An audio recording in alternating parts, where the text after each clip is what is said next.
રહ્યા છો પ્રાર્થના સંદેશ ન્યૂઝ. હવે છે અગત્યના સમાચાર. સાદલી ગામમાં એલપીજી ગેસની અછતથી હોટલ અને ચાની લારીઓ પર અસર જોવા મળી. શિનોર તાલુકાના સાદલી ગામમાં એલપીજી કમર્શિયલ ગેસ બોટલની અછતના કારણે સ્થાનિક વેપારીઓને ભારે મુશ્કેલીઓનો સામનો કરવો પડી રહ્યો છે.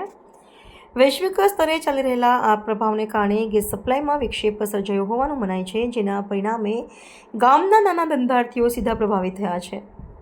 સાદલી ખાતે એપીએમસી શોપિંગ સેન્ટરમાં આવેલી શ્રીરામ ડાઇનિંગ હોલના સંચાલકે જણાવ્યું હતું કે એલપીજી ગેસ બોટલની અછતને કારણે તેમણે આજથી લાકડાના ચૂલા પર જમવા બનાવવાનું શરૂ કરવું પડ્યું છે. આ બદલાવને કારણે સમય અને ખર્ચ બંનેમાં વધારો થયો છે. સાદલી ગામના બજારમાં આવેલી એક ચાની લારી પણ લાકડાના ચૂલા પર ચા બનાવવાની ફરજ પડી છે, જ્યારે બીજી એક ચાની લારી ગેસની અછતના કારણે છેલ્લા 2 દિવસથી બંધ રાખવી પડી છે. જ્યારે જલેબી બનાવતી એક દુકાન પર પણ એલપીજી ગેસ ન મળતા લાકડાની સગડીનો ઉપયોગ કરવામાં આવી રહ્યો છે.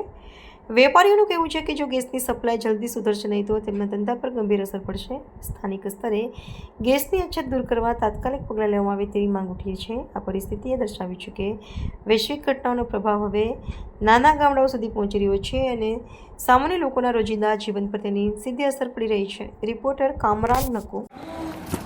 સાદલી બજાર સમિતિમાં મારી હોટલ છે.